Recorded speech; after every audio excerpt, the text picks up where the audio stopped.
Hi, folks. This is Mark by Mark A. Foster, Ph.D., for the Institute for Dialectical Meta-Realism. I wanted to clarify a bit more the subject of intersectionality and social class, in particular, the notion of the class struggle. Someone just asked me a question about that, and so I feel I will go into a bit more depth and again relate that to the situation between Israel and Gaza and Israel and Iran.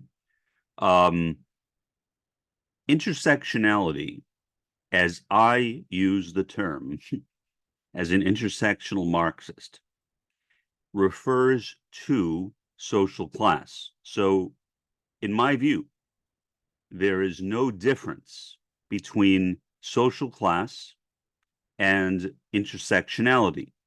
They are synonymous. That means that intersectionality includes the entire class system. If you go to my book, Eudaimonic Utopia, you will find an original model that I formulated about 2 or 3 years ago of the class system. It is not entirely original, but I guess mostly original. I've taken some terms, and redefined them in a way that I think is useful. So I would suggest that if you have some interest in that subject, that you go to my Eudaimonic Utopia book, which is right below in the discussion section below this video, and read my model of the social class system as I personally understand it, as I personally use it. In it, I have incorporated terms used by a variety of Marxist scholars, not only Marx and Engels, but others as well, including, for example, Antonio Gramsci, who introduced the term subaltern. He did not coin the term subaltern. The term subaltern already referred to a rank in the British military, as I understand it, and I am no expert on the British military, but as I understand it, it refers to a person below the rank of captain in the British military. Now, I'm not even sure what a British captain is. I have some idea of what a captain is in the American military.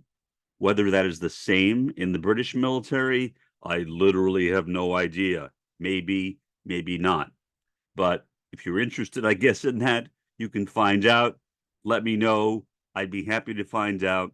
But it's not something that really interests me in particular, the origin of that term. I'm more interested in how I understand Gramsci to be using it.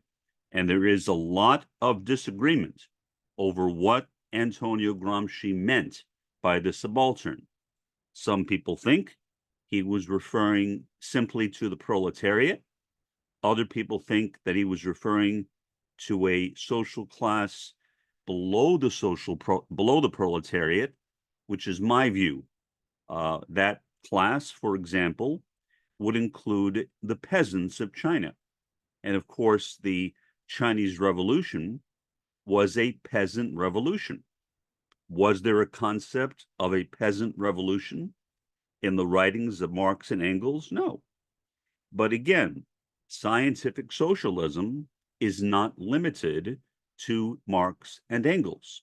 Scientific socialism might have been originated by Marx and Engels, or actually talked about first by Engels, but it was not limited to them, and it can never be limited to any one person. Anything else but that is personality worship. And I do not worship the personalities of Marx, Engels, Mao, or any other scientific socialist. And I would not encourage anybody else to worship anybody else too.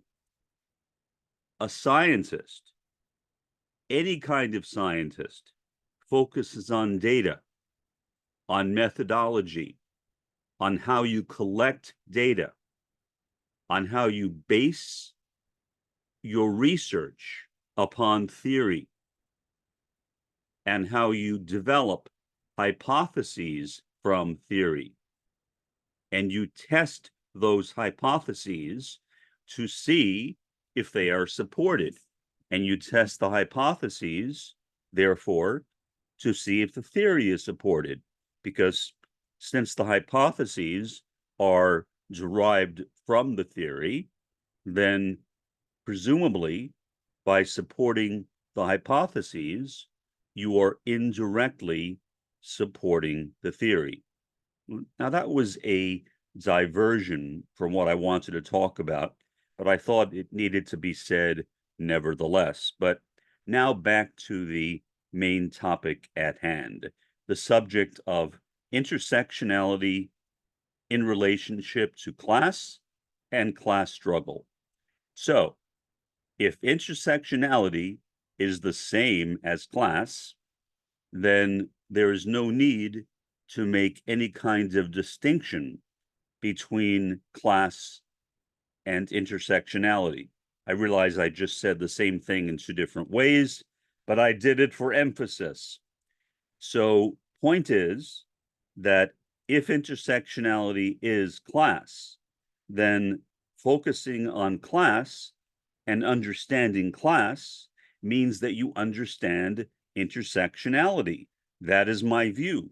And so I am emphasizing that basically to show that I have taken the concept of intersectionality in a different direction than it was taken by Kimberly Crenshaw and Patricia Hill Collins. They viewed intersectionality as like a roadmap, not as social class. To them, social class or class was one of the intersections that existed on the map of intersectionality. That is not how I see it. I define intersectionality and social class as being one and the same. So that's my personal view. Likewise, class struggle.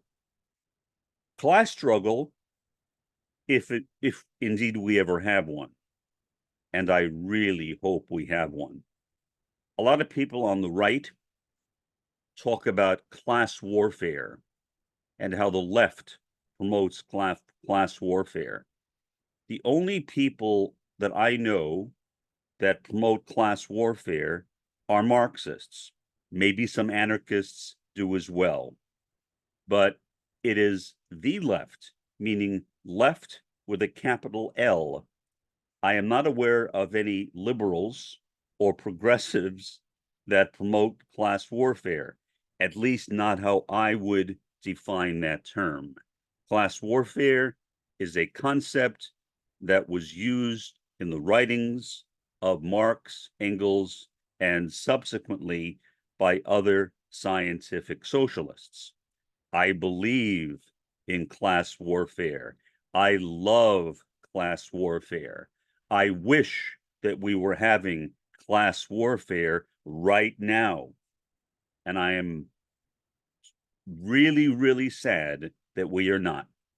Because I think that if we were, many of the problems which affect us right now, including the wars between Israel and Gaza and Israel and Iran, would not be happening right now, because the proletariat would rise up, the subaltern would rise up and revolt against their leaders, because they would recognize that they are all a part of a single proletariat, of a single subaltern. The idea of national borders would not matter. Now, I am not saying that there should be no national borders. That is not an issue for me to decide. I think that will be decided by people in the future, most likely the distant future. But at least if we had a class-conscious proletariat of sufficient size and a class-conscious subaltern of sufficient size, we would not be having the wars that we were having. Again, why? Because the proletariat, the international proletariat, and the subaltern, the international subaltern would rise up against those leaders and do whatever they could to stop it. Plus, in addition, the leaders would become afraid of their populations, of their citizens. Are the leaders of Israel, are the leaders of the United States, are the leaders of Iran, of France, of Germany, of the UK, of Australia, etc., afraid of their citizens? Of course not. Of course not. In the US, we see what the police have done. They have become militarized. And why have they become militarized? It is not because of a class-conscious proletariat, because there are only relatively few class-conscious proletarians and relatively few class-conscious subaltern. The reason why they are militarized is because of the far right. That is why. The gun culture, really, really big in the US. The US is the most violent, industrialized country in the world. Let me put it another way. The US is the most violent first world country in the world. There is no first world country that is more violent than my own. That saddens me greatly because I read it all the time, all the mass murders, the serial killings, which are literally a feature of the United States. They might as well be advertised in tourist brochures because they are so common. It's like, come to the United States, witness a mass murder, witness a serial killing. It is almost to that level. We have so much violence in here, it is almost incomprehensible. Now, am I saying that there is no violence in the third world? Of course not. But the third world is not the first world. And the reason, the overwhelming reason for violence in the third world is the imperialism of the first world. If the first world were not so imperialist, the third world, in my view, would not have the same level of violence. And why is the first world so violent? Again, because we do not have a sufficient class-conscious proletariat or class-conscious subaltern. That is the thing that needs to be fixed. Plus, will there be a class-conscious proletariat and a class-conscious subaltern in the first world anytime soon? In my opinion, that is extraordinarily unlikely. It is rare for the inhabitants of first world countries to revolt against their leaders. It is rare, historically, for the inhabitants of any wealthy place to revolt against their leaders. Why? Because they are fat and happy, and they have nothing to complain about. And so they are not going to stand up against their leaders, because generally people stand up to their leaders only when they are unhappy with them, only when they feel that their leaders are not protecting them. Now, we see that happening in the third world.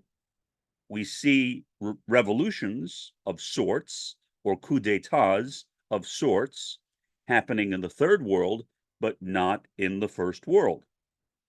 The first world is imperialist. Israel is imperialist.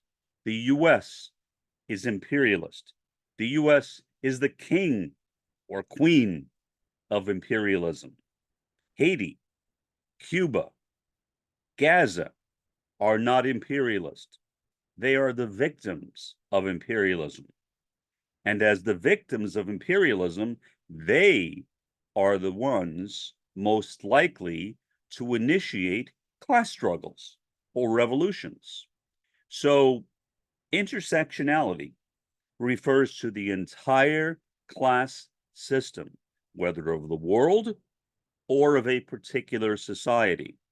And intersectionality, again, refers to the class system. And as such, it includes all the social classes in that system.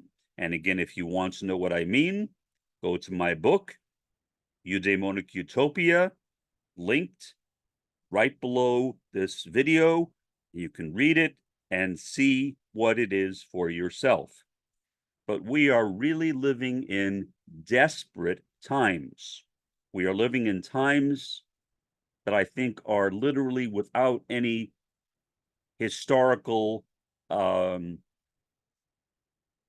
requisite or without any historical precedent. That's probably a better word than requisite. There is no precedent for the time that we are living in. We are living in really, really dangerous times. There might very well be a nuclear war, perhaps even multiple nuclear wars in the world today. And even though a war involving strategic nukes is not going to be necessarily as hazardous, if you can even use the word hazardous, as a war involving the kind of nukes that were employed at the ends of World War II on Hiroshima and Nagasaki, it would still be devastating. It would wipe out entire populations and communities. It would wipe out entire economic systems. How, for example, would the US stock markets respond to a nuclear war anywhere in the world? Not very well, not very well. I think most likely we would see massive market crashes all over the world. I remember after 9/11, the New York Stock Exchange shut down for a while. I forget how many days, but I believe it was 2 or 3 days. Why? Because they knew that if they would have opened, that they would have completely crashed the US economy, perhaps placing the United States into a global depression along with the rest of the world. And obviously, no world leader wants to see a global depression. That is not a good way to get reelected. So they shut down the stock market, and therefore we somehow avoided what many people feared was going to be a global depression after 9/11. So I think that we need to watch the situations in Iran and in Gaza in relationship to the aggressor, the Zionist entity of Israel, very, very closely, because nobody knows what Israel might do next. Nobody. To be honest, I am not even sure if Benjamin Netanyahu knows what he will do next. I don't know that. Maybe he does. For all I know, maybe he knows every single thing he will do over the next 20 years. Well, if he lives that long. But maybe not either. And so, in such a world which is surrounded by complete or nearly complete predictability, or I should say unpredictability, not predictability, we need to be really cautious. We need to keep in touch with everything that is going on around us and to be prepared. Now, When I say be prepared, I am not saying become a prepper. Prepper movement is a right-wing movement. Do not become a right-winger. Do not become a prepper. That is a libertarian, selfish attitude toward global change and toward intersectionality and the class struggle. Instead, my advice would be to promote the class struggle. I don't mean go out and engage in violence. No, that's not what I'm talking about. I'm talking about going out and challenging the powers that be, challenging the power elite, a term which was originally, as far as I know, used by the great C. Wright Mills, who was one of the fathers of the New Left in the United States. Now, was C. Wright Mills a Marxist? Well, not by ordinary definitions. C. Wright Mills would not object to being called a Marxist, but as most people use the term, no, C. Wright Mills was not really a Marxist, but he was on the left. Maybe you could call him a leftist of his own type, something like that.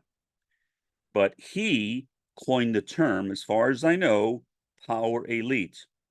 And we need to watch the power elite of this country closely and to be continually willing to challenge it. Because if we are not willing to challenge the power elite, who will? If you are a Marxist, if you are a communist like me, regardless of what tendency you belong to, I have belonged to almost every communist tendency of the book.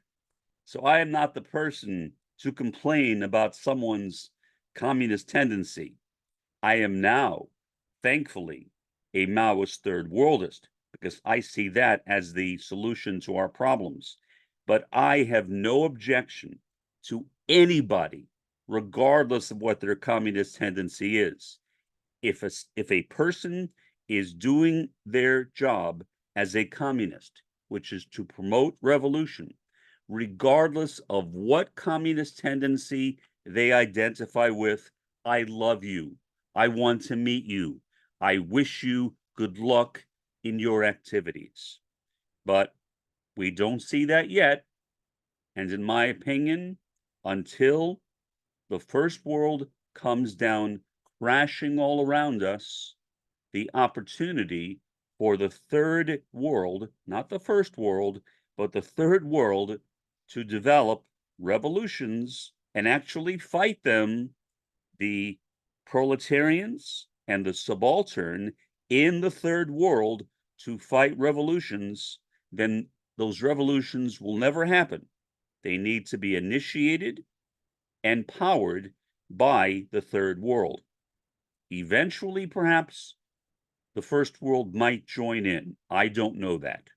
I don't even know if there will be a first world to join in. For all I know, the first world might be smashed to smithereens. But regardless, if there is a third world, and we have no guarantees in communism, there are no guarantees in communism. But if there is a third world, then I hope that that third world will rise up, will stage revolutions, and will work with all of their hearts to overthrow the capitalist world system and to establish a socialist or communist world system.